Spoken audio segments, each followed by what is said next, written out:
Сайн байцгаана үзэгч та бүхний амралтын өдөр аятухтай сайхан өнгөрч байна уу? Улаанбаатарт 20 цаг болсон байна. Цагийн мэдээллийн хөтөлбөрийн шинэ дугаарыг танд танилцуулахад бэлэн боллоо. Эхлээд өнөөдөр цагийн урдаар үзүүлэх мэдээллийн товч агуулгыг танилцуулъя. 5 толгой гашуун сухай чиглэлийн төмөр зам барихад 547 сая $5 шаардлагатай. Хичээлийн шинэ жил эхлэхэд 7 хоног үлдлээ. Сургууль бүр сурагчийн автобустай болоод хотын төвчрөл 40-50% буурна гэж үзэж байна. Олон улсын цэргийн наадамд Монгол цэргүүд амжилттай оролцоод ирлээ. Ирээ хотын аялал жуулчлалын гол хөтөлбөрт Монголын морин цэргийн уран бүтээлчдийн тоглолт багтжээ. Францад их 7-гийн дээд хэмжээний уулзалт эхэллээ. Эдгээр болон бусад мэдээллийн дэлгэрэнгүй өнөөдрийн цагийн үдээс хүлээн авч үзээрэй. 5 толгой гашуун сухай чиглэлийн төмөр замын бүтээн байгуулалтын ажил ирэх 9-р сард эхэлнэ. 2 жилийн хугацаанд хийгдэх энэхүү бүтээн байгуулалтын ажил сүүлийн 30 жилд гараагүй хамгийн том санхүүжилт шаардаж байгаа өндөр үр ашигтай төсөлд тооцогдож байна.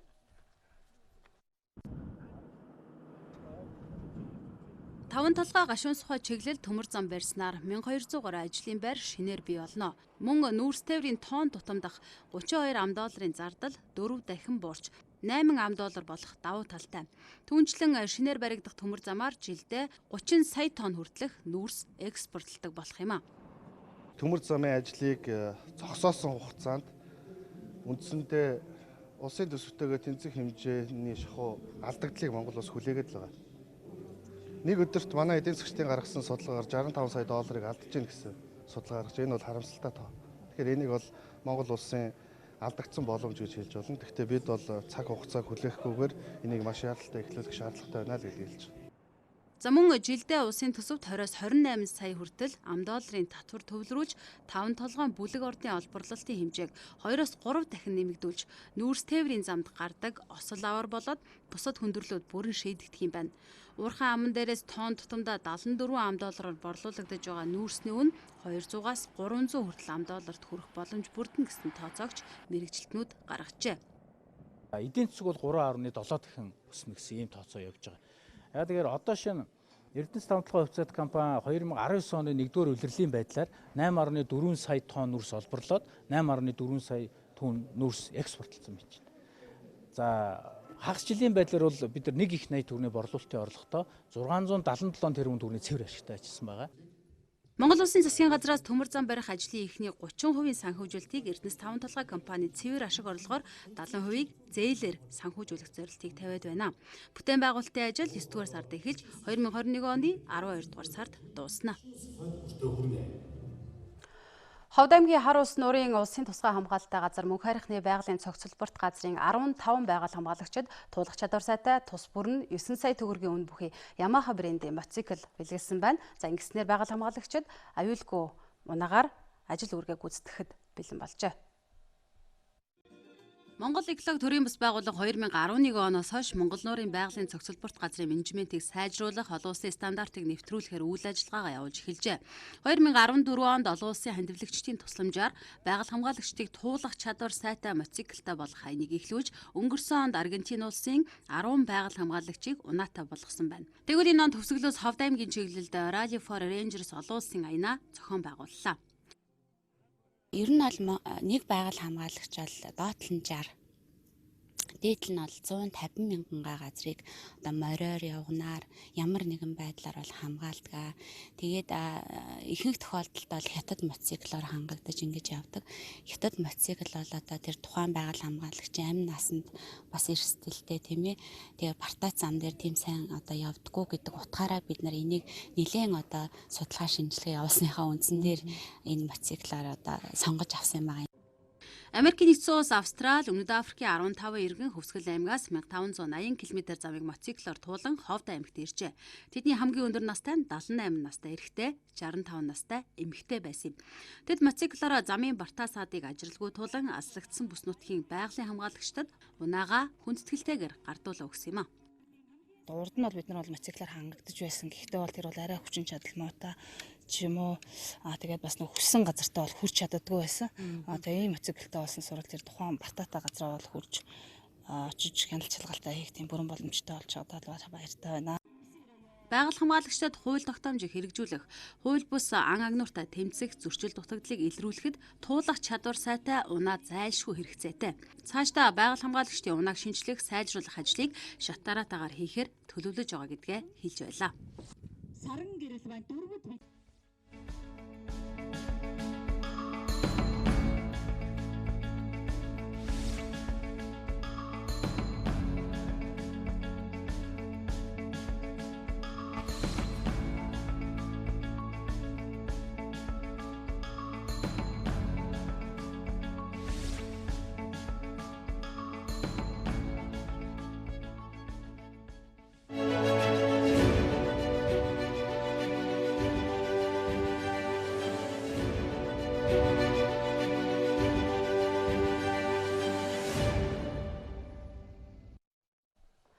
Халах голын байлдааны ялтын 80 жилийн зориулан цур сурвалжлагуудаа бид хүргэж байна. Халахын голд Монгол зөвлөлтийн цэргүүд олон шийдвэрлэх тулаан хийж ялалт байгуулсан ч дайнд оролцсон бүх талууд хохирол амссан. Өнөөдрийг хүртэл халах голын дайны хохирлыг эцэслэн тогтоогоогүй байдаг юм байна.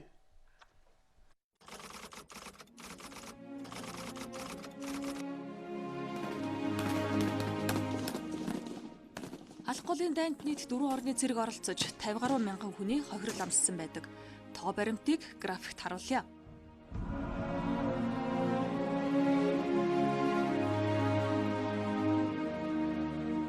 Үснэгтээ сархад Монгол Ардын хувьсгал цэрэг 1939 оны халах голын дайнд 990, зөвлөлт холбоот улс 25,000 гаруй, Японы тал 20 орчим мянган хүний хохирол амссан гэж мэдээлжээ. Гэхдээ энэ тоо бодит байдлаас зөрүүтэй гэж судлаачид үздэг. Учир нь тухайн үе хохирлыг аман байдлаар тооцож ойролцоогоор дүгнэдэг байжээ. Зөвлөлийн тал Японы цэргийн хохирлыг тооцохдоо тагнуулынхаа тусламжтайгаар одоо тооцдог гэсэн. За тухайлбал зөвлөлийн гүний тагнуулчид манжуурт одоо манжуурын дэд үз буюу төмөр замын дагуу байрлаж одоо тухайн төмөр замаар одоо халах голын ярианаас одоо хайларлуу явж байгаа төмөр замын цувааг тооцоод нэг цуваанд тухайлбал хэдэн одоо чандартай одоо хайрцаг сав байна, одоо чандрын хайрцаг байна, бомб байна. Мөн нэг богонд хэдэн шархтан байна. За нэг богонд одоо нийт одоо хэдэн одоо тийм чандраа багтах уу гэх мэтийн одоо тийм яг бодит бус одоо тийм өдөн баримжаар тооцсон тооцоогоор Японы цэргийн хохирлыг хадгалсан. Халах голын районд хамгийн олон зэвсэг техник цугласан дайн өрнсөн. Зэвсэг техникийн хохирлооч талууд ашиг сонирхолтой нийцүүлж тоог нь нэмэгдүүлсэн эсвэл бууруулсан гэх таамаглал одоо байдаг байна. Зөвлөлт холбоот улсын талаас бол байлдаанд нийтдээ нэг 250 орчим танк, 267 орчим одоо 267 одоо нисдэг тэргийг одоо нисэх онгоцыг бол байлдааны үеэр бол алдсан ийм хохирлын тооцоо байдаг. За нисэх онгоцны хувьд бол 600 орчим нисэх онгоц Японы тал алдсан гэж одоо зөвлөлтийн тал судалгаагаар давтуулсан байдаг боловч за Японы тал бол үүнийг дэгсдүүлсэн тоо яг бодит байдал дээр бол 162 нисэх онгоцыг бол байлдааны үед алдсан гэсэн тоог өгдөг байгаа. За танкны хувьд бол 100 орчим танк алдсан гэж Японы талаас хүлээн зөвшөөрдөг байна. Байлдаанд оролцож байгаа тулдж байгаа шархсан одоо онгоц гимтсэн онгоцыг бол тухайлах юм бол одоо зарим онгоц эдгээр яг харуудаа суунаглаад унагч байгаа мэт харагдаг бол цаашдаа ингээ явсараад буух тохиолдол байсан. За түүнийг бол одоо сүнсэн тооцдог. Эсвэл агаар тулдж байгаа нэг онгоцын онгоцоо одоо хөөж буудчихад за энэ бол бааргүй одоо сүнсэнч гэдэг юм уу ер нь тийм аман байдлаар ингэж одоо мэдээлэл авдагсан. Дайнд оролцсон бүх орон хохирол амссан. Зөвлөлт холбоот улс болон бүгд найрамдах Монгол Ард улсын тал дайн эхэлсэн өдөр буюу 1939 оны 5 дугаар сарын 28-ны өдөр хамгийн их хохирол амссан бол Баян цагааны нуруунд болсон тулалдаанд олон мянган Япон цэрэг амьурагдж Квантуны арим хамгийн их хохирол амссан гэж түүхчид одоо үздэг. За энэ шийдвэр танд бол одоо манай Монгол Ард улсад орцсон дивизээс нэг 200 гаруй хүн одоо халагдаж шархсан гэсэн тийм хохиролтой байдаг. Японы тал одоо Баян цагааны нуруунд гарч ирж одоо Монгол зөвлөлтийн эсрэг томоохон тулдаан болсон байна. За энэ тулдаанд Японы тал одоо ихээхэн хүчээр хохирсон байна.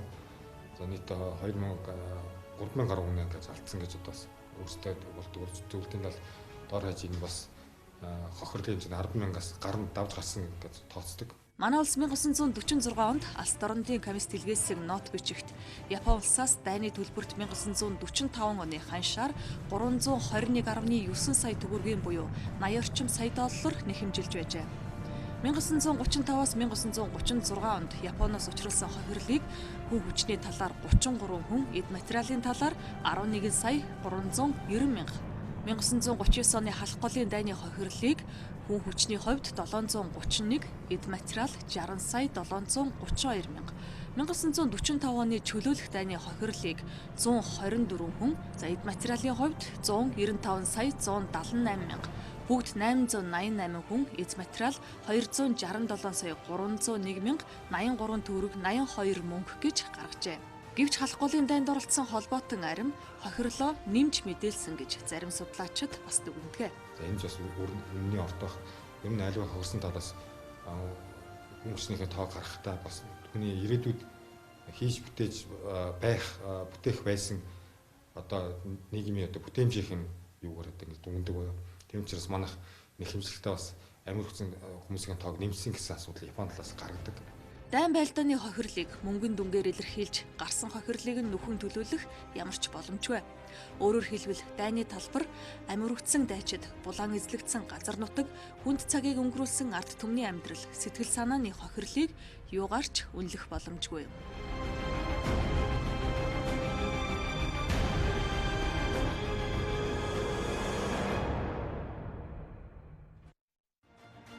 Алах голын байлдааны ялалтын 80 жилийн баярын хүрээнд Оросын холбооны улсын агарын цэргийн хүчний Русская Витязя багийн нислэгийн үзүүлэлт тоглол Улаанбаатар хотод анх удаа болох гэж. 8 дугаар сарын 28-нд Хүн 7 хуудагт болох нислэгийн үзүүлэлт тоглолтыг Монголын үндэсний олон нийтийн телевиз шууд дамжуулан үзэгч та бүхэндээ хүргэнэ. Орчин улбаны улсын Батлан хамгаалах ямаас зохион байгуулалт олон улсын цэргийн наадам өндөрлөж манай улсын цэрэг дайчид их орондоо амжилтын богц дүүрэн ирлээ. Өнөөдөр тэмцээнд оролцсон баг тамирчдын хүлээн авч шагнал гардууллаа. Энэ жилийн олон улсын цэргийн наадамд 36.6 цэргийн албаагч 32 төрлөөр ур чадвар хурд хүчээ сорьсон. Монгол улсын баг тамирчид Батлан хамгаалах чадвараар дэлхийд тэргүүлэх Оросын улбаны улс, бүгд найрамдах Хятад ард улс, бүгд найрамдах Энэтхэг улс, Казахстан зэрэг орны тамирчидтай энэ тэмцээн өрсөлдөж өмнөх жилүүдийнхээ амжилтыг ахиулсан байна. Тухайлбал манай улсын цэрэг дайчид Оросын улбаны улсад зохион байгуулагдсан танкийн батальон тэмцээнд 5 дугаар байрт инженерийн формула тэмцээнд тусгай байр эзэлсэн юм. Яг танкийн биатлонд оролцдог Т-72Б3 гэдэг танк маань сүүл бүр сайжруулалтан шинжлэгдэн гарч ирсэн. Монгол улсын зэвсэгчний хэмжээнд байхгүй. Тийм болохоор яг манай баг тамирчны хувьд яг анхны шин техник дээр очиж тэмцээнд оролцдог гэдэг. Манай баг тамирчдаас бие бүрэлдэхүүн 21 хүмүүнтэй тэмцээнд оролцсон техник 6 нэг техниктэй 4 хоногийн хугацаанд танилцж техниктэй тэмцээнд оролцсон байгаа. Манай улсын цэрэг дайчид олон улсын цэргийн наадамд бэлтгэхдээ хуучны машин техник ашиглаж дадлага сургуулилт хийдэг. Энэ удаагийн тэмцээнд оролцохдоо урд нь ашиглаж байгаагүй шин загварын техник хэрэгсэл ашиглан даалгавраа биелүүлсэн ч ур чадвар ахвал цамбаагаараа тэргүүлж оролцсон төрөл бүртээ амжилт гаргасан юм. Олон улсын цэргийн наадамд амжилтаа оролцож эх орныхоо батлан хамгаалах чадварыг олон улсад сурталчлан таниулсан цэрэг дайчдын гавьяаг үнэлж шагнал гардуулсан юм. Түмэн хотын цэргийн сургалтын төв дээр одоо үндсэндээ 7 хоног шахам техник зэвсгэлээр ажиллаад танилцаад дадлага хийгээд тэгээд тэмцээндээ оролцсон. Тэмцээний хувьд болохоор бид хагас пеналд одоо шалгараад пеналын тэмцээнд оролцсон. 30 гаруй уралдаан тэмцээнүүд зохион байгуулагдж явуулдаг. Энэ жилийн хувьд 10 улс энэ нутаг дэвсгэр дээр зохион байгуулагдж явуулсан. Тэгэхээр энэ тэмцээнүүдэд манай цэргийн албаа хаагчид маань амжилттай оролцож байна гэдэг нь бид нэр мэрэгжлийн зэрэгт суурилсан зэвсэг түвшнийг бүрдүүлбэгжүүлэх гэсэн том зорилтын бас нэгэн хэсэг. Монгол улс энэ жилийн олон улсын цэргийн наадамд оролцогч орноос гадна зохион байгуулагч орны игнэнд нэгдэж 10-т морин цэргийн уралдааныг эх орондоо зохион байгуулсан. Монгол, Орос, Казахстан, Киргиз зэрэг 4 орны баг тамирчид өрсөлдсөн энэ тэмцээнд Монгол улсын зэвсэг түвшний баг тамирчид тэргүүлж олон улсын цэргийн наадмаас анхны алтан медалаа хүртсэн. Түүнчлэн Белорус улсад болсон мэрэгэн буудагчийн зааг тэмцээнд 21 улсын 200 гаруй мэрэгэн буудагчтай өрсөлдөж шилдэг хос мэрэгэн буудагчийн төрөлд тэргүүн байр, холимог насны халз тулаанд хүрэл медаль хүртсэн байна.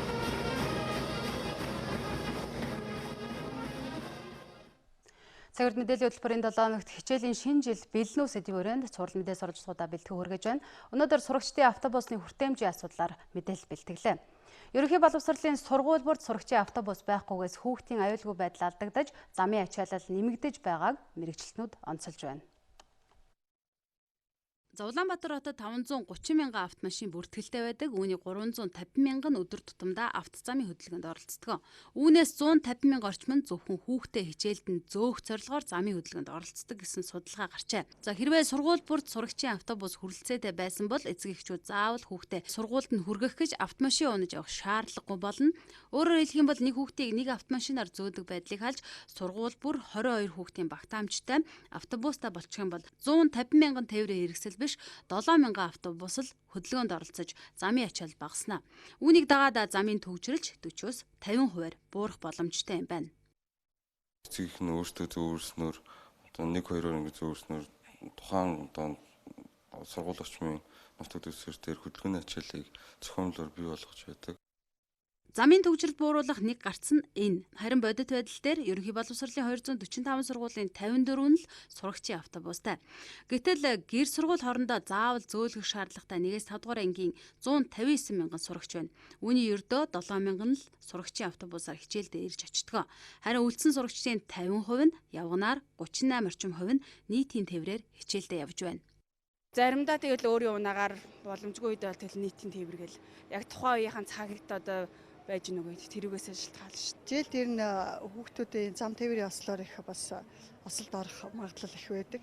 Тэгэхээр энэ хүүхдийн автобус үйлчилснээр энэ эрсдэл бол багасах байхаа л гэж бодож байна. Сургууль гэр хоёр нь хоорондоо хол хүүхдүүд зөндөө байдаг учраас сургуулийн автобусыг бол нэгдсэн журмаар гаргаад өгчвөл бас зүгээр л гэж боддоо шүү дээ.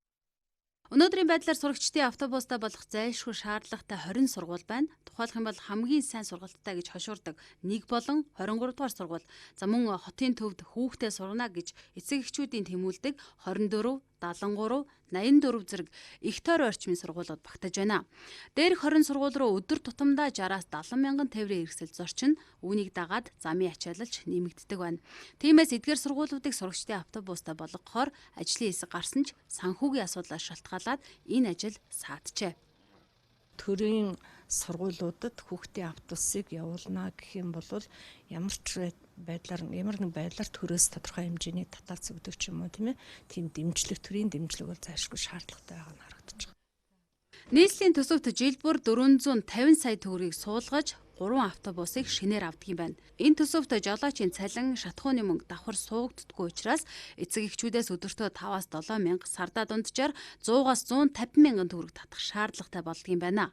Харин бүх эцэг эхчүүд энэ татаасыг өгөх боломжгүй учраас сургууль бүрийг автобустай болгох боломж зогсоод байгаа юм байна. Манай сургуулиучин нөхцөл байдал харилцан адилгүй байгаа шүү дээ. Зарим нь хотын төвд нийтийн тээврийн хэрэгсэлтэй ойрхон нийтийн тээврээс орчих боломжтой юм газрууд байгаа. Аль болохоор одоо судалж үзээд хамгийн одоо автобус шаардлагатай нийтийн тээвэр үйлчилдэггүй ийм газруудад л одоо сургуулийн автобусыг бол олгож байгаа. Хувийн өмчийн 22 сургууль 97 автобустай байхад төрийн өмчийн 32 сургууль 33 автобустай байна. Энэ бол бодит жишээ.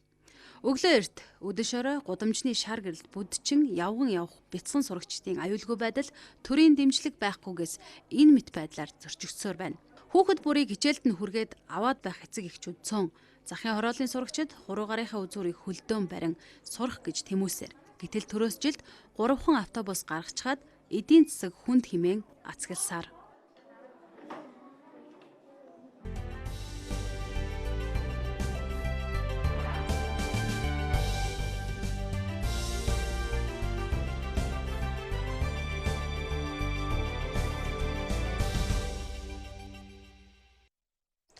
Энэ амар манай тариаланчид өмнөх жилээс баггүй хэмжээний ургац хураан авна гэж төлөвлөж байна. Гэвч 5 дугаар сард хүүтэн сэрүүн хүчтэй салхишуурхтай байсан нь хаврын тариалалтын явц болон чигийн хадгалал таримлын соёоллоход сөрөг нөлөө үзүүлжээ. За энэ зууны хувьд үе орсон гинтийн хүчтэй мөндрийн уршгаар Сэлэнг, Хинти, Сүхбаатар аймгийн 2500 гаруй га талбайгаас ургац хураах боломжгүй болсон байна. Мөн 7 дугаар сарын 20-оос эхлээд орсон үргэлжилсэн их борооны улмаас тариалангийн талбайн хог ургамал нэмэгдсэн нь ургац хураалтанд хүндрэл учруулж болзошгүй нөхцөл байдлыг үүсгэжээ. Ургамлын одоогийн төлөв байдлаас харахад булган, хөвс Өсгөл, Орхон, Архангай, Сэлэнг аймгийн зарим бүс нутгаар ургац олон жилийн дундаж буюу хэвийн байхаар байна. Харин Төв, Дархуул, Дорнод, Хинтий, Үүрхангай, Ус болон Сэлэнг аймгийн хойд хэсгийн зарим сумдад тохиолдсон нарны хит халалт гангийн улмаас тухайн бүс нутгуудад ургац баг зэрэг буурах төлөвтэй байгаа юм байна.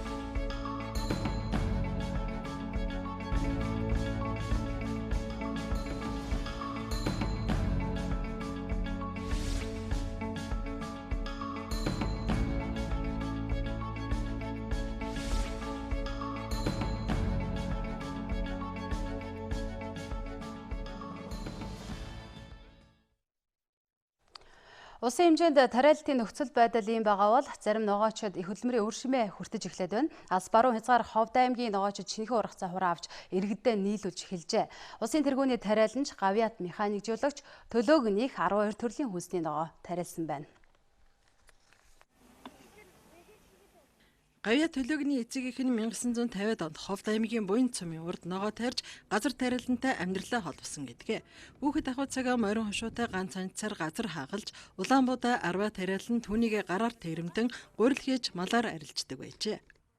Алслагдсан бүс учраас зах зээл бас нэлийн хомсхон тэр тухайн үеийн бас зах зээлээ бодож тариалахгүй бол бас нэг хэмжээгээр тариалчих юм бол бас бид хушуурж одоо нэг үед бид нар бас алдагдал хүлээж ясан тариаланчт маань. Дархны сангийн аж ахуй дэлгээлтээр очиж 8 жил ажилласан түүний амьдралыг газар тариалантай бүр мөсөн холбосон энэ юм. 1975 онд төрлөх нутагтаа буцан ирж өдгөө 44 дахь жилдээ буян холынхаа айс ав газрын үр шимийг хүртэн аж төрж байна. Энэ жил газрын гарт сайтай ургац ариун байна. Бол ганц нэг төрлийн ногоолж ээж бас амжилтанд хүрэхгүй ийм талтай байгаа юм. Тэгээд бас энэ жилийн үед болоод харьцангуй цаг агаар тааламжтай сайхан зам болж сайхан намарж иж байна. Бас ариун их ургац авсан манай тариаланчид бас нэлээд сэтгэл өндөртэй байна бид бүхэн. Улсын тэргүүний тариаланч төлөөгөн газар тариалан эрхлэгчид амжилтанд хүрч болдгийг өөрийн биеэр үлгэрлэн харуулсан олон ёстон үндэстнийхээ багархан дуурайх хүн болжээ.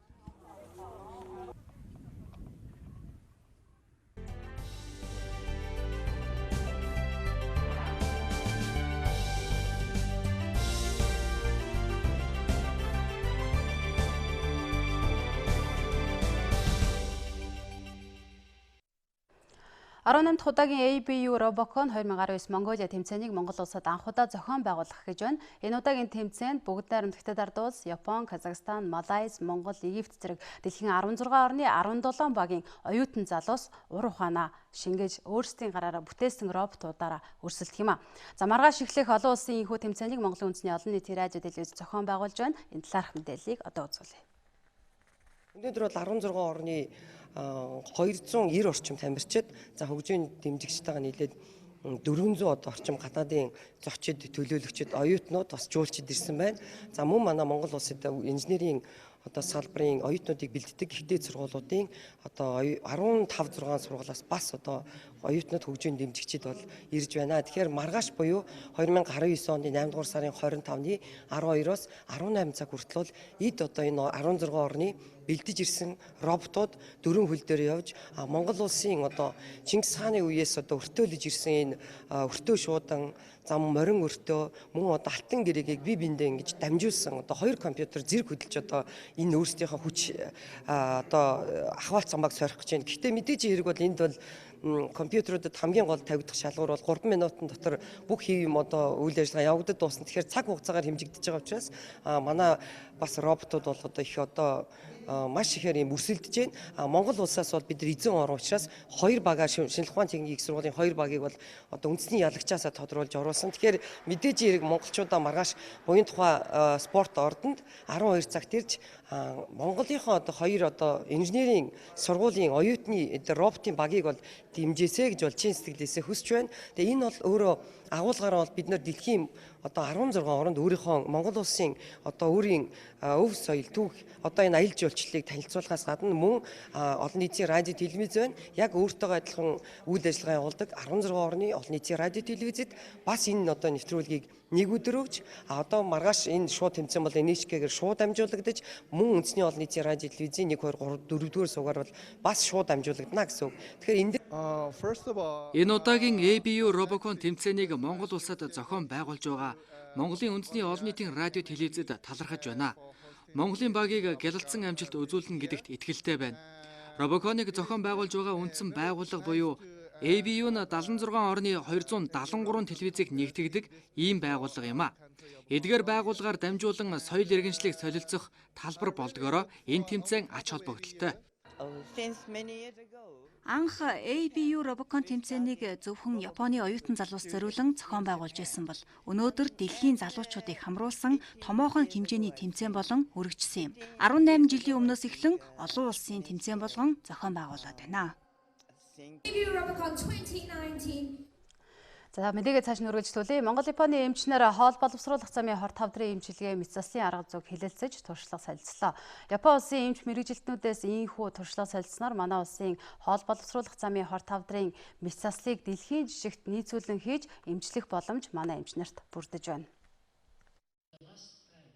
Хурлын үеэр Японд дахь Дэлхийн эрүүл мэндийн төвийн мэт заслын тасгийн эрхлэгч Норихиро Кокуда илтгэл тавьсан.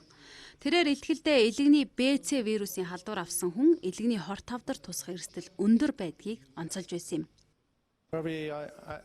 Элэгний эсийн хорт тавдар нэмэгдэхэд БЦ вирусээс гадна чихрийн шижин бодисын солилцооны өвчлөл хамгийн их нөлөөлж байна. Түүнчлэн элэгний хавдрын тохиолдлын 27% нь архинаас үүдэлтэй байгаа юм. Монголчууд элэгний өвчлөлийг бууруулахын тулд Б вирусын эсрэг вакцин хийж болно. Үүнээс гадна Хуамын дундх хэд таргалалтыг бууруулахад анхаарах хэрэгтэй гэж бодож байна. БЦ вирусээс үүдэлтэй болон бусад шалтгаанд элэгний эсийн хавдрыг адил аргаар эмчилдэг. Түүнчлэн Япон улсын эмч мэргэжилтнүүд ходоодны хорт тавдар болон бүдүүн гэдэсний хорт тавдрын үед хийх эмчилгээ, дурангийн мэт заслын арга зүйг танилцуулж илтгэл тавьсан. Манай улс сүүлийн 10 жилийн турш энэ хурлаар дамжуулан Япон улсын эмч мэргэжилтнүүдээс онол дадлагын туршлага солилцож ирсэн. Үүний үр дүнд Монгол эмчнэр дэлхийд хийж байгаа мэт заслын шинэ аргуудад цагааллгүй суралцаж эх орондоо нутагшуулах боломж бүрдэж байгаа юм. Ер нь болохоор өвчлсөн хойно биш, эрт илрүүлье, урьдчилан сэргийлэх гэдэг тал руу мэдээж явагдаж байгаа. За манай улс орны хувьд ч гэсэн эрүүл мэндийн салбар, хавдар судлалын үндэсний төвийн тухайд ч гэсэн бас энэ эрт илрүүлэхийн талаар нэлээд сайнгүй ажилтгийн жишээ ажлууд бол нэлээдгүй хийгдэж байгаа. Одоо дурангийн аргаар хорт тавдруудыг эмчлэх арга байж байна. Дээрээс нь элэгний хорт тавдрыг эрт үед нь төвлөх эмчилгээний аргууд байж байна. Үүнийг одоо бид зөвхөн одоо яриа зогсохгүй, мөн одоо ажлын байран дээр өндөр мэргэжлийн эмч нартай хамтран хийж суралцаж эх орондоо нэвтрүүлж нутагшуулж байгаа явдал юм. Хоол боловсруулах замын хорт тавдрын эмчилгээ мэт заслын арга туршлага солилцож байгаа энэ хурлаар зөвхөн илтгэл, онол хэлэлцээд өнгөрөөгүй. Өчигдөр хурлын хүрээнд хавдар судлалын эмч нар Японы эмч мэргэжилтнүүдээс суралцсан туршлагаараа орон нутгийн эмч нартай хамтран элэг, нойр булчирхай, ходоод, бүдүүн гэдэс, улаан хоолой хорт тавдрын мэт засал хийсэн юм.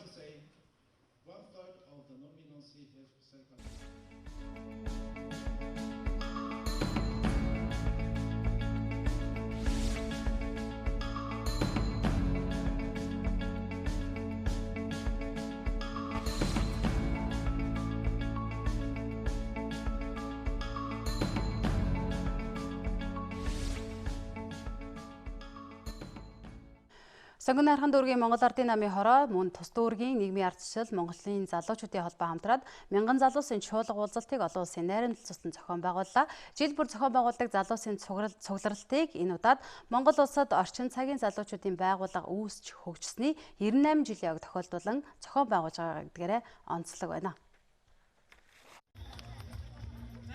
Энэ удаагийн чуулга уулзалтаар үндсэн хуулийн хэлэлцүүлэг явагдаж байгаатай холбогдуулан залуучуудад мэдээлэл өглөө. Мөн залуус хүүхдийн хавдрын эсрэг хүмүүнлэгийн аянд хэрхэн хамтарч оролцох тухай санал солилцсон байна.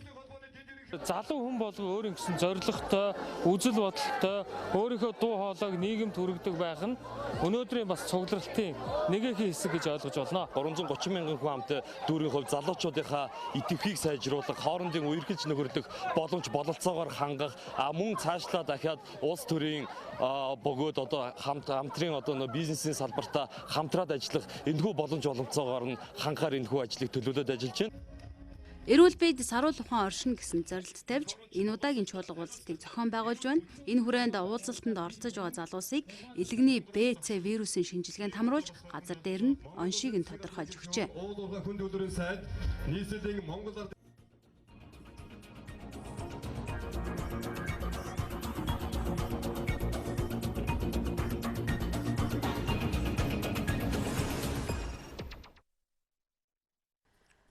Цагийн хөтөлбөр соёл урлагийн болонгаараа үргэлжилж байна. Мандчуур хэдийг соёл шашин аялал жуулчлалын төв цогцлбор болгохоор болсон.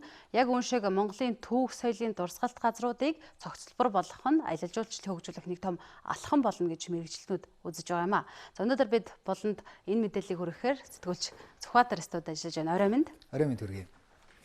Одоо Богдуулын үрт байдаг Мандчуур хэдийг одоо засч ингэж олон хүмүүсийг хүлээж авдаг аялал жуулчлалын төв болгон хөгжүүлэхээр зорж байгаа. Энэ нь бол мэдээж одоо хөшгтийн хөндөлөө уртны зам явж байгаа. Энд олон улсын нисэх онгоцны бодол ашиглалтанд орно. Энэ бол одоо аялал жуулчлалын том маршрутын бүс болох ийм боломж байгаа учраас энэ хийдийг бол одоо томоохон ийм засварын ажил эхлүүлэхээр одоо зорж байгаа юм байна. Энэ яг зорьснороо бол 1.3 сая хүн манай Монгол улсад бол бараг байхгүй ийм хэмжээний том шашин соёлын төв болон хөгжих одоо боломжтой гэж байгаа. Одоо энэ төслийг удирдах явуулж байгаа албаны хүний яриаг одоо хүргэе. Төслөөр бол нэгдүгээр 3 үйлчилгээний ажил хийгдэх юм аа. За ер нь бол түүхэн аялал жуулчлалын зохицлоор гэдэг утгаараа бол за соёлын үеийг хамгаалах тухай хуулийн дагуу бол түүхэн дурсгалтай 300 гаруй жилийн түүхэн дурсгалтай энэ Мандчуур хэдийн туйлыг бол хадгалж хамгаалах энийг бол одоо соёлын өв бүтээгдсэн учраас энэ дээр бол ямар нэгэн үйл ажиллагаа явуулахгүй энэ юм түүхэн байсан юм а гэдгийг яг энэ бэхжүүлж хадгалж за шинжлэх ухааны үндэслэлтэйгээр энийг одоо цааш нь сэргээн засварлаж үзүүлэх том нэг үзүүлэлт болох юм.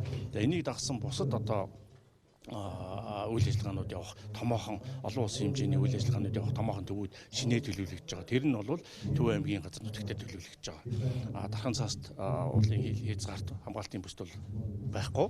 Ингээд энэ бүгд нийлжээж том зохицлоор болж байгаа. За ийм шашин соёлын төвүүд бол аймаг болгонд байдаг. Харьцангуйас олон байдаг.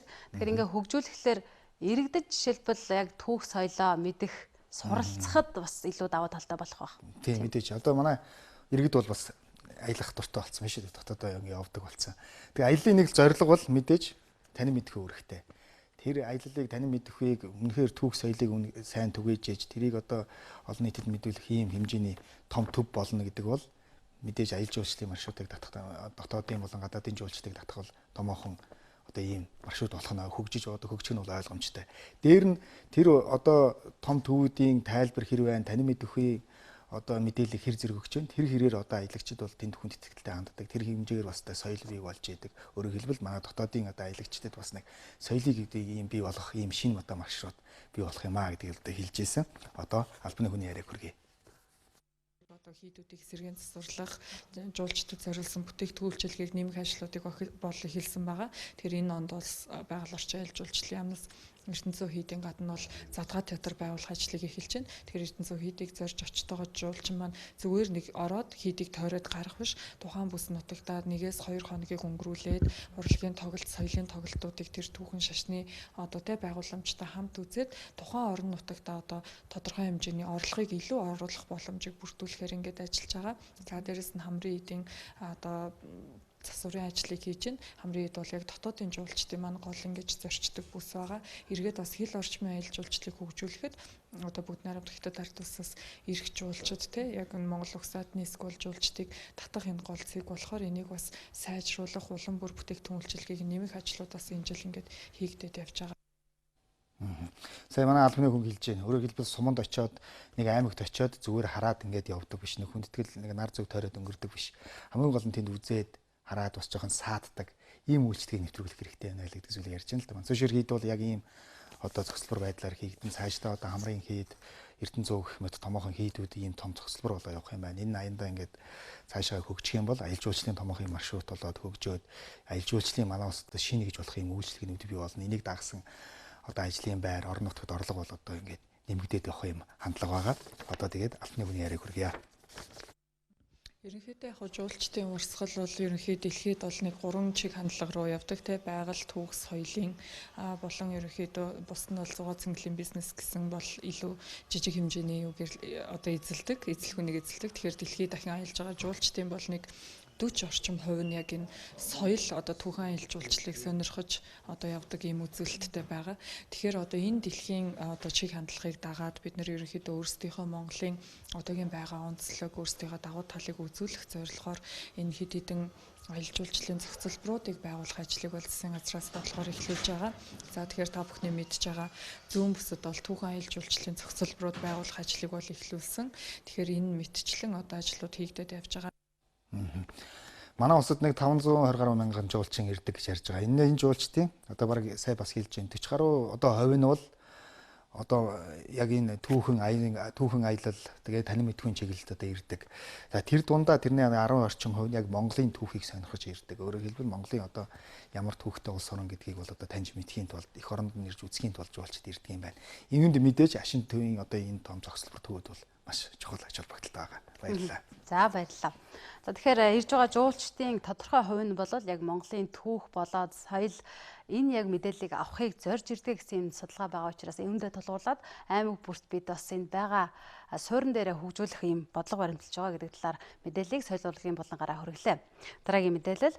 За морин дэрэмгийн монголчууд циркийн үзүүлбэрээ өнөөдөр гадны үзэгчдийн нүдийг хужирлаад сэтгэлийг нь баясгаж байна. 90 хотод очин жуулчид Монголын морин циркийн шоу тоглолтыг үзэх дуртай байдаг юм байна. Энэ талаарх сурвалжлагыг одоо үзүүлье.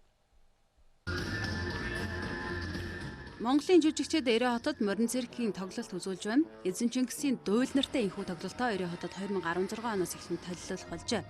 90 хотын удирдлагууд Монголын уран бүтээлчдийг бүхий л талаар дэмжин туслаж, тоглолт хийх газар тусгай хэрэн бүхий павильон барьж өгчээ. За 3 жилийн хугацаанд энхүү морин циркийн тоглолт 90 хотын соёл аялал жуулчлалын хөтөлбөрийн нэг гол үзүүлбэр болсон байна.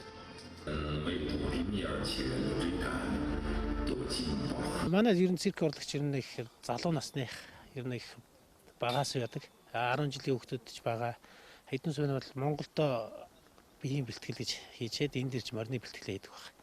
Тэгээд ер нь одоо манай одоо юу гэдэг компани одоо нэг залуу жүжигчид дандаа байгаа.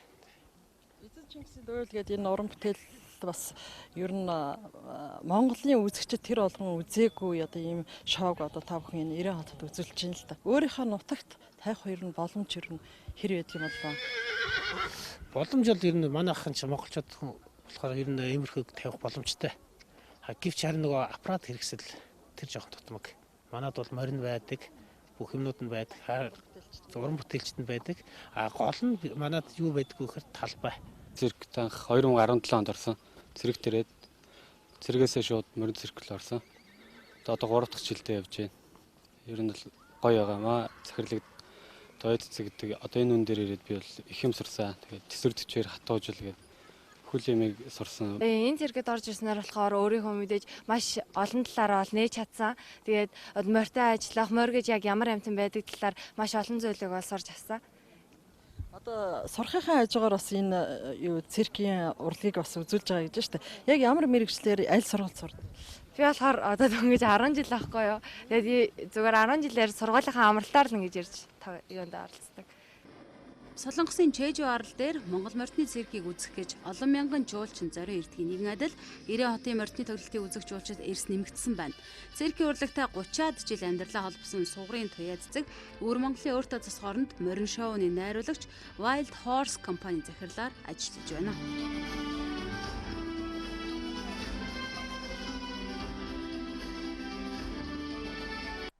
Олон улсын хэвлэл мэдээллүүдийн онцолж байгаа мэдээллүүдээс одоо танилцуулъя. Орчуулагч редактор Алтан Гэрэл студид ажиллаж байна. Орой минь төргий. Баярлалаа минь. Тэгэхээр өнөөдөр их долоогийн уулзалт эхэллээ. Мэдээж эндээс мэдээллүүд бас дэлгэрэнгүй ирж байгаа бах. За Франц улсад их долоогийн дэд хэмжээний уулзалт өнөөдөр аль биесээр эхэллээ. За энэ талаарх мэдээллүүдийг дэлхийн томоохон хэвлэл мэдээллийг сурвалжууд онцлон мэдээлж байна. За өнөөдөр Францын баруун өмнөд хэсэгт орших Биарриц хотноо технологийн дээд хэмжээний уулзалт эхэллээ. За энэ уулзалтаар байгаль орчны асуудал, дэлхийн дулаарлаас урьдчилан сэргийлэх болон тэгш бус байдалтай тэмцэх зэрэг асуудлыг гол сэдвээ болгон тодорхойлж өгсөн юм. За түүнчлэн тус уулзалтад оролцогчид Украин, Иран, Сирь, Лив болон ойрхон орнууд дахь нөхцөл байдалд онцгой анхаарлаа хандуулан хэлцэх юм байна. За дээд хэмжээний уулзалтын хөтөлбөрийн дагуу бол Францын ерөнхийлөгч Эммануэль Макрон өнөөдөр дэлхийд эдийн засгийн үзүүлэлтээрээ тэргүүлэгч 7 орны төр засгийн удирдагч нарыг хүлээн авч уулзнаа. Дараагаар нь албан бус оройн зоог барих юм байна. За маргаашнаас технологийн дээд хэмжээний уулзалт албан ёсоор эхэлж, аюулгүй байдал, батлан хамгаалах салбар, түүнчлэн дэлхийн эдийн засгийн өсөлт болон худалдааны асуудлаар хэлэлцэж эхэлнэ. Дараагаар нь албан ёсны өдрийн зоог барих юм. За энэ үеэрээ технологийн төр засгийн тэргүүнээр урагдсан бусад түншүүдтэйгээ хамт дээд хэмжээний уулзалтын гол асуудал болох тэгш бус байдалтай тэмцэх, түүний дотор гендерийн тэгш бус байдлын асуудлаар хэлэлцэж санал солилцох юм а. Дээд хэмжээний уулзалтын дараа өдөр нь ажлын хуралдаан Африкийн түншлийн асуудлыг хөндөх юм байна. За маргааш болох уулзалтаар оролцогч орнуудын төр засгийн тэргүүнүүд тэргүүн хадагта нарын хамтаар өргөдгсөн хэлбэрээр оройн зоог барина гэж мэдээлж байна. Харин даваа гарагт болох дээд хэмжээний уулзалтын өдөр төр засгийн тэргүүнээр уур амьсгалын асуудлыг хэлэлцэж, биологийн олон янз байдал, далаа тэнгисийг хамгаалах зэрэг асуудлаар хэлэлцэнэ. За түнш орнууд тэр дундаа Африк, түүнчлэн иргэний нийгмийн гол төлөөлөгчдийг багтаасан Биаррицын дээд хэмжээний уулзалтын шинэ формат нь бүх тэгш бус байдлыг хэрхэн шийдвэрлэх талаарх нийтлэг асуудалд нэгдсэн хариулт өгөх юм байна. Үүнд хүрэхийн тулд Франц 5 тэргүүлэх чиглэлийг тодорхойлсон. Тодорхойлбол тэгш бус байдалтай тэмцэх, гендерийн тэгш байдлыг дэмжих, боловсрол, өндөр чанартай эмийн хүртээмжийг хангах, мөн биологийн олон янз байдал, далаа тэнгисийг хамгаалахад үндэслэлсэн уур амьсгалын өөрчлөлтийг бууруулах ажлыг санхүүжүүлэх замаар их дэлхийг хамгаалах, мөн тэгш бус байдлыг бууруулах, нийгмийн суурь зарчмуудыг сулруулж буй аюулгүй байдалд занал хийлэх, терроризмын эсрэг арга хэмжээ авах гээд дижитал технологи, хиймэл оюун ухааны бий болгосон боломжийг ашиглан ёс зүй, хүний төвтэй асуудлыг сурчлах зэрэг Африкт тэгш түншлэлийг сэргээхээр зорж байгаа юм. За тэгш бус байдлын асуудлыг хэлэлцэн шийдвэрлэхийн тулд 8 түнш орны удирдагчдыг Биаррицын дээд хэмжээний уулзалтанд урьсан юм. Үүнд Австрали, Чили, Энэтхэг, Өмнөд Африк, Буркина Фасо, Сенегал, Руанда болон Өмнөд Африкийн улс багтсан юм. За эдийн засгийн үзүүлэлтүүдээр өндөр хөгжсөн 7 өнгөөрн дэлхийн эдийн засгийн 50%-ийг бүрдүүлдэг. Их долоогийн оролцогчид дэлхийн нийтийн өмнө тулгамдж байгаа томоохон асуудлуудыг авч хэлэлцэн шийдвэрлэхийг ярмэлзэж байна. Хонконг дахь эсэргүүцэгчид эсэргүүцлийн шин тэмцлээ хийлээ. Тэд 45 км урт үргэлжилсэн хүн гинжийг үүсгэн 50 жагсаал хийсэн байна. За олон улсад эсэргүүцлийн энэ хувилбар 1989 онд зөвлөлтийн бодлогыг эсэргүүцсэн Балтийн тэнгисийн эргийн Эстон, Латви, Литва улсуудыг дамсан 700 орчим километр урт хүн гинжийг үүсгэж байсан Балтийн зам гэдгээрээ алдартай болсон юм а. Хонконгийн иргэд өчигдөр орой Бомтын хоёр талд хэдэн 10 км урт үргэлжилсэн 50 жагсаалыг зохион байгуулж оройн 9 цаг гэхэд хүн гинжийн жагсаалаа дуусгасан байна. За жагсагчид гар гараасаа барилцсан зогсцоож. Ингэхдээ мөн их газрын хятад руу гэмтэргийн сэжигтнийг шилжүүлэх тухай хуулийн төслийг эсэргүүцсэн урай лоозонгоо барьцгаасан байна.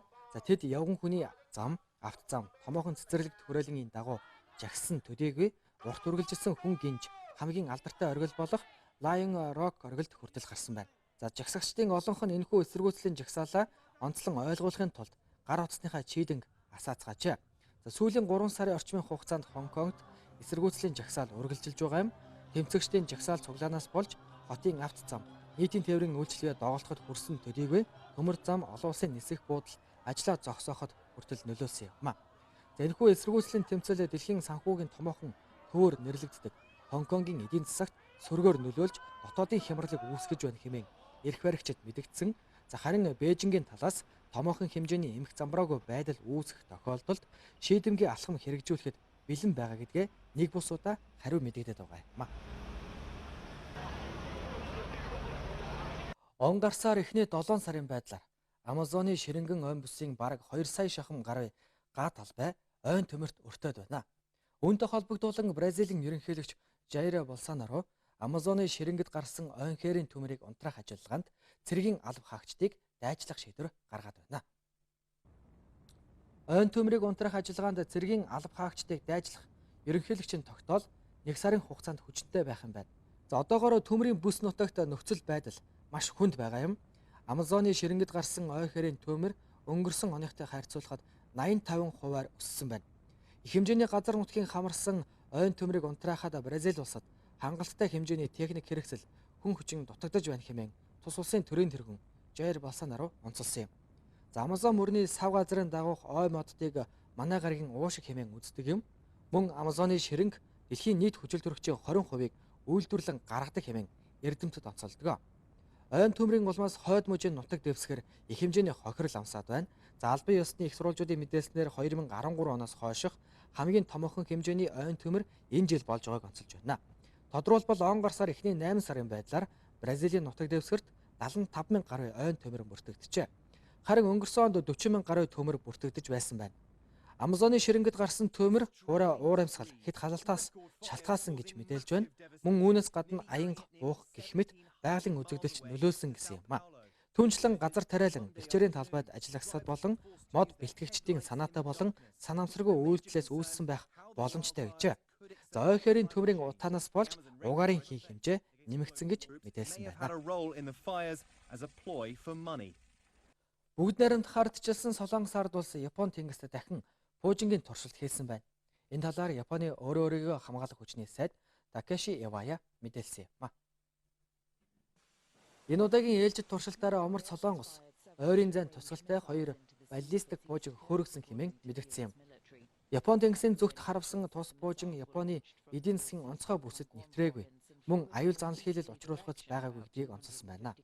Гэхдээ саяны сүүлд хийсэн туршилтаар тус пуужин дээд өндөрт хүрсэн буюу 97 км-ийн өндөрт хөрж 380 км нисэж Японы эдийн засгийн онцгой бүсгийн гадна талд далаад унсан гэж Өмнөд Солонгосын зэвсэг түвшний штабуудын дарга нарын нэгдсэн хороо мэдээлсэн байна.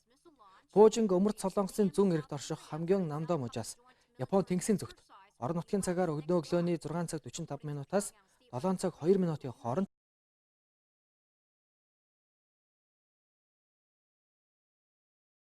хөргөжээ. За Пиняны энэхүү пуужингийн туршилтын асуудлаар дүн шүнжилгээ хийж байгаа хэмээн Японы засгийн газраас мэдээлсэн юм. Омарт Солонгос энэ оны зунаас пуужингийн туршилтаа эргэн сэргээж эхэлсэн. За үүнээс өмнө энэ сарын 10-нд мөн Япон тэнгисийн чигт пуужин харуулж туршсан юм. Ингэхдээ ойрын тусгалтай 2 баллистик пуужин туршсан. За тус пуужин ойролцоогоор 400 км нисэж далаад унсан юм. Омарт Солонгос пуужингийн туршилтуудаа Америк нэгдсэн улс Өмнөд Солонгосын хамтарсан Цагийн бэлтгэл сургуулиудыг эсэргүүцэж буй анхааруулга. За улс оронд нь аюул занал хийлэл учруулж байгаа үйлдэл хэмээн шүүмжилсээр байгаа юм. And remain on alert for any provocations. За үзэгчдээ олон улсад өрнсөн үйл явдлын мэдээлэлээс хүргэлээ. Баярлалаа. Орчуулагч редактор Алтан гэрэл студид ажиллаж олон улсын хэвлэлүүдийн онцолж байгаа мэдээлэлээс танд дамжууллаа. За үргэлжлүүлээд бид спортын мэдээллийг хүргэн оройбинд. Тэгэхээр өнөөдөр бол бас онцгой өдөр тохиож байна. Олимпиас боксийн төрлөөр алт мөнгөн медаль авсны 11 жилийн тохиож боксчдын бас баяраа тэмдэглэж байгаа өдөр. За тэгэлгүй яах вэ? Үзэгчдээ оройбинд хүргэе. Яхахгүй өнөөдөр тэртех 2008 онд Бээжингийн Олимпийн наадамд Монгол улсын 2 тамирчин боксийн төрөлд алт мөнгөн медаль нэг өдөр зэрэг хүртэж байсны түүхт 11 жилийн өнөөдөр тохиож байна. Мөн өнөөдөр Монголын боксчдын баяр өдөр тохиож байна. Монгол улсын гавьяа тамирчин Хөтөлбөрийн баатар Бадрууган 54 кг хэмжээнд аваргын алтан медаль. Монгол улсын гавьяа тамирчин Хөтөлбөрийн баатар Сэрдам 48 кг хэмжээнд мөнгөн медаль хүртэж Бээжингийн тэнгэрт төрийн далбайгаа мандуулсны 11 жилийн өнөөдөр тохиож байна. Энэ нь монголчуудын 2008 онд хүртсэн 2 дахь алт, мөн 2 дахь мөнгөн медаль болсон билээ. Бадрууган гавьяатын хувьд өмнөх жил нь дэлхийн авар шалруулах тэмцээнээс мөнгөн медаль хүртэж, өндөр сайн формтойгоор 2008 онд бүгд найрамдах Хятад ард улсын нийслэлийг зорьсон билээ. Дэлхийн шилдэг ширэн бэлэлтүүдийг тэрээр ээж дараалан хожиж, наадмын сүүлийн өдөр Кубын боксчин Янкельян Алурконыг 16-5 ярцаатай хожиж, Монголын боксийн түвэнд Олимпийн анхны алтан медалийн эзэн болсон нь өчигдөрхөн мэт санагдаж байгаа болов. Харин Сэрдамбын маань хувьд аваргын төлөөх тулаанд гарны бэртлээсээ болж наадмыг зохион байгуулагч орны боксчин Зоу Шиминд хожигдож мөнгөн медалийн болцол хангасан. Гэсэн ч тэрээр шургуу хөдөлмөр хичээл зүтгэлийнхээ ачаар эх жил нь буюу 2009 онд дэлхийн авар шалруулах тэмцээнд төрүүлж аваргын алтан медаль, мөн 2011 онд хүрэл медаль хүртэж, гэмтэл бэртлээ ялан дийлэн монголчууд биднийг дахин баярлуулсан билээ. Тэртех 1972 оны Мюнхний Олимпиад Монголын баг тамирчдаас 10 боксчин Олимпийн наадамд оролцож байсан билээ.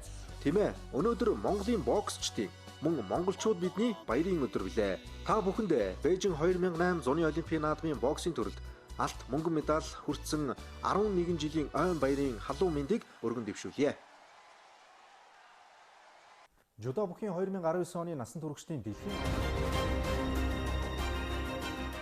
Монголын мэдээ телевиз даваагаас баасан гарагт өдөр бүр 11-ээс 14 цагийн хооронд мэдээллийн шууд хөтөлбөрөөр хүргэж байна. Монголын мэдээг DD-шийн 7, Sky Media-гийн 11, Univision-ийн 13, Сансарын 3, MNBC кабелийн 41 дэх сувгаас хүлээн авч үзээрэй. Монголын мэдээ телевизийн тойм тайлбар хөтөлбөр 2017 оны 3 дугаар сарын 25-наас нэвтрэж эхэлсэн. Хөтөлбөрөө даваагаас баасан гарагт 18 цагаас үзэгч танд шууд хүрч байна. Тухайн өдөр эх оронд болоод олон улсад өрнөсөн үйл явдлуудаас олонний анхаарлыг татсан онцлог 3-5 үйл явдлын эргэн тойронд тоймчид мэдээллийг бэлтгэн хүргэж байна.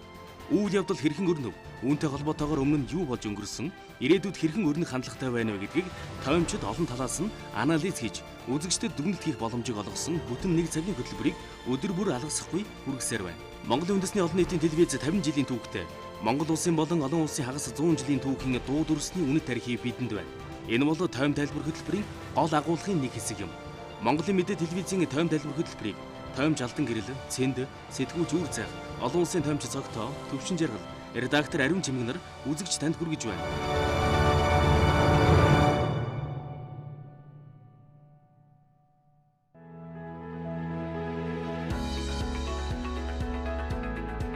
Монголын мэдээ телевизийн орон нутгийн мэдээ хөтөлбөр Монгол орны 21 аймагаас өөрийн тусгай сурвалжлагч нэрийнхээ газар дээрээс нь бэлтгэсэн мэдээллийг бодиттой шуурхаагаар үзэгч та бүхэнд хүргэх болно. Анхангаа аймаг дахь сэтгүүлч анх манлай. Монголын мэдээд сурвалжлагч Саран Чимэг. Монголын мэдээ сувгийн сурвалжлагч Наран Цэцэг. 2017 оны Монгол улсын шилдэг аймаг Өмнөг аймагаас Дархуул аймаг дахь сурвалжлагч Буян шиг мэдээлж байна. Улсын хөгжил сумаас сумын хөгжил багаас эхэлнэ. Говьалтай аймгийн 18 сум 2 тосгон 84 багийн ард иргэдийн аж амьдрал Цагийн мэдээллийг 200 га талбайг нь хашаажуулж 22 хуудгийг гаргахтай онцлог үйл явдлын мэдээллийг бэлтгэн өргөнэ. Орон нутгийн мэдээ хөтөлбөрийг үзэгч та бүхэн даваа лав баасан гаргуудын 19 цаг 40 минутаас хүлээн авч үзээрэй. Нийгэмд өрнөж байгаа хамгийн их анхаарал татсан ард иргэдийн эрх ашигтай холбоотой сэдвийг халуун сэдэв нэвтрүүлгээр онцолдог. Олон талын их сурвалж үйл явдлын газар дээр нь очиж иргэдийг бид сонсно. Иргэн таны эрх зөрчигдөж байвал бидэнд танд. Авилга, ашиг сонирхол, чимээг өргсөн хууль бус шийдвэр, хүүхдийн эрх гээд олон сэдвийн хүрээнд ард иргэдийн өмнөөс бид асуух болно. Халуун сэдвийн сурвалжлагыг 7 хоног бүр их сурвалжуудтайгаа уулзсан нэвтрүүлгээ бэлтгэж байна. Бидний хамгийн гол их сурвалж нь иргэн та. Баасан гарагийн халуун сэдвийн нэвтрүүлэг танд хүрэх болно. Олон улсад томоохон бүтээн байгуулалт чиглэг бүтээгдэхүүн хөгжүүлэлтийн санхүүжилтийг хөрөнгөний зах зээлээс босгодог жишг байдаг. Монголын хөрөнгөний зах зээлч бас сүүлийн жилүүдэд эрчимтэй хөгжиж байгаа. Хөрөнгөний зах зээлийн талаар Их Британи, Умард Ирландын нэгдсэн улс болон Бүгд найрамдах Хятад улс, Бүгд найрамдах Лаос улсаас Монгол улсад суугаа элчин сайд нар тэмцээнд биечлэн оролцож ур чадвар сорьсон бол тэмцээнийг Монголын гольфийн холбоо хамтран явуулж шарын гол хувьцаат компани хамт олон ивент итгэж дэмжлэг үзүүлжээ. Golf Cup 2019 тэмцээнд эрэгтэйчүүдээс Riverside клубын тамирчин Мөнхбаатар 81 оноогоор төрүүлж, Алтайбаатар 87 оноогоор 2 дугаар байр, Батхуйг 88 оноогоор тэмцээний 3 дугаар байр эзэллээ. Өнөөдрийн хувьд бол талбай болон гадаа агаар салхи бороо ус байхгүй аягүй сайхан тэмцээн боллоо. Тэгээд өрсөлдөгч маш олон өрсөлдөгч нар байлаа. Ерөнхийдөө жоохон хэцүү байсан. Тэгээд сүүлийн 9 хүн дээр айгүй маш сайн тоглоод тэгээд энэ шагналыг эзэмлээ. Энэ тэмцээнд эмэгтэйчүүдээс зол жаргал 95 оноогоор төрүүлж Баярмаа 99 оноогоор дэд байр эзэлжээ. Тэмцээний дипломат ажилтнуудын ангилалд Бүгд найрамдах Хятад улсын элчин сайдын яамны ажилтан Чен Шиё, элчин сайд нарын ангилалд Монголын элчин сайд нарын клубын тэргүүлэгч гишүүн элчин сайд Даваад орж төрүүлж Бүгд найрамдах Хятад ард улсаас Монгол улсад суугаа элчин сайд Чи Хаймын дэд аврагуулжээ. Тэмцээний хамгийн ойрхон цохилт хийсэн эрэгтэй тамирчин нар Алтайбаатар, эмэгтэй тамирчин нар Эрдэнэтуяа, хамгийн ходын цохилт хийсэн эрэгтэй тамирчин нар Батбаатар, эмэгтэй тамирчин нар Зол жаргал нар шалгарлаа. Монголын мэдээ телевиз даваагаас баасан гарагт өдөр бүр 11-ээс 14 цагийн хооронд мэдээллийн шууд хөтөлбөрөөр хүргэж байна. Монголын мэдээг DD-шийн 7, Sky Media-гийн 11, Univision-ийн 13, Сансарын 3, MNBC кабелийн 41 дэх сувгаас хүлээн авч үзээрэй. Монголын мэдээ телевизийн тойм тайлбар хөтөлбөр 2017 оны 3 дугаар сарын 25-наас нэвтрэж эхэлсэн. Хөтөлбөрөө даваагаас баасан гарагт 18 цагаас үзэгч танд шууд хүрч байна. Тухайн өдөр эх оронд болоод олон улсад өрнөсөн үйл явдлуудаас олонний анхаарлыг татсан онцлог 3-5 үйл явдлын эргэн тойронд тоймчид мэдээллийг бэлтгэн хүргэж байна. Үйл явдал хэрхэн өрнөв? Үүнтэй холбоотойгоор өмнө нь юу болж өнгөрсөн? Ирээдүйд хэрхэн өрнөх хандлагатай байна вэ гэдгийг тоймчид олон талаас нь анализ хийж үзэгчдэд дүгнэлт хийх боломжийг олгосон бүтэн нэг цагийн хөтөлбөрийг өдөр бүр алгасахгүй хүргэсээр байна. Монголын үндэсний олон нийтийн телевиз 50 жилийн түүхтэй Монгол улсын болон олон улсын хагас 100 жилийн түүхийн дуу дүрсний үнэт тарихыг бидэнд байна. Энэ бол тойм тайлбар хөтөлбөрийн гол агуулгын нэг хэсэг юм. Монголын мэдээ телевизийн тойм тайлбар хөтөлбөрийг тоймж алдан гэрэл, цэнд, сэтгүүлч үр цайх, олон улсын тоймч цогтоо, төвшин жаргал, редактор Ариун Чимгэнэр үзэгч танд хүргэж байна.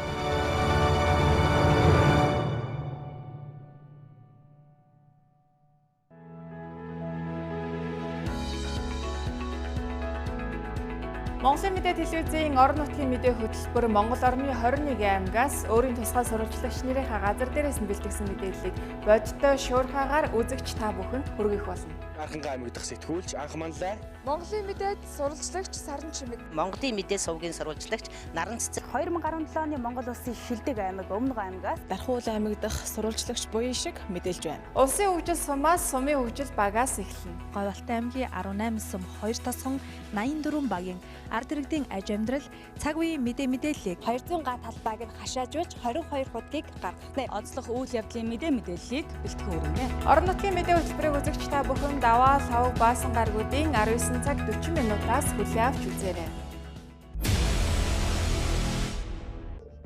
Нийгэм дөрнөж байгаа хамгийн их анхаарал татсан ард иргэдийн эрх ашигтай холбоотой сэдвийг халуун сэдэв нэвтрүүлгээр онцолдог. Та бүхэндээ бим гарагийн цагийн урт мэдээлэл хөтөлбөрийн спортын мэдээг хүргэлээ.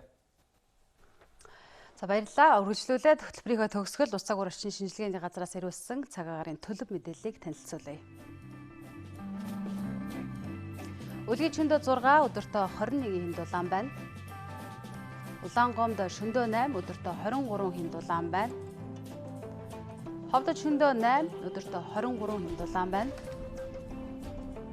Алтай шөндөө 6 өдөртөө 17 хин дулаан байна. Улаастад шөндөө 5 өдөртөө 19 хин дулаан байна. Тосон цэнгэл шөндөө 4 өдөртөө 17 хин дулаан байна. Баян хонгорд шөндөө 11 өдөртөө 21 хин дулаан байна. Мөрөнд шөндөө 8 өдөртөө 18 хин дулаан байна. Хатгал шөндөө 3 өдөртөө 14 хин дулаан байна. Цэцэрлэгт шөндөө 8 өдөртөө 18 хин дулаан байна. Хар хоринд шөндөө 10 өдөртөө 19 хин дулаан байна.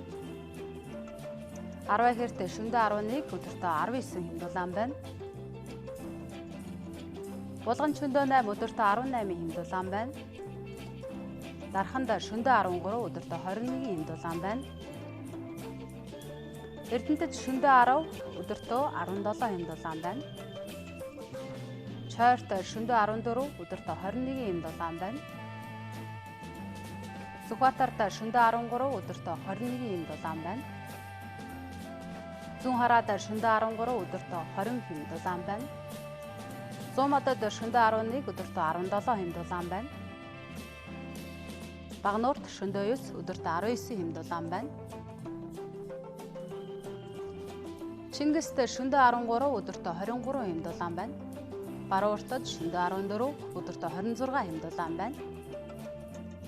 Чавсанд шөндөө 13 өдөртөө 24 хин дулаан байна. Мандалговд шөндөө 13 өдөртөө 20 хин дулаан байна. Талан задгадад шөндөө 17 өдөртөө 25 хин дулаан байна. Хамбогдод шөндөө 20 өдөртөө 19 хин дулаан. Сайн шандад шөндөө 17 өдөртөө 29 хин дулаан байна. Замын удад шөндөө 16 өдөртөө 29 хин дулаан байна. Нийслэл Улаанбаатар хотод шөндөө 12 өдөртөө 18 хэмээн дулаан бороотой гэсэн цаг агарын урьдчилсан төлөв мэдээлэл гарчээ.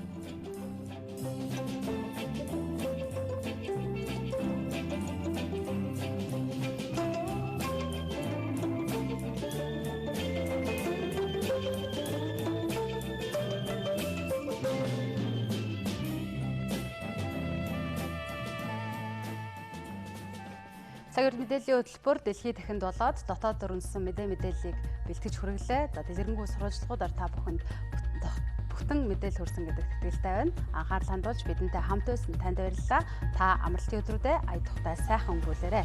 Баяртай.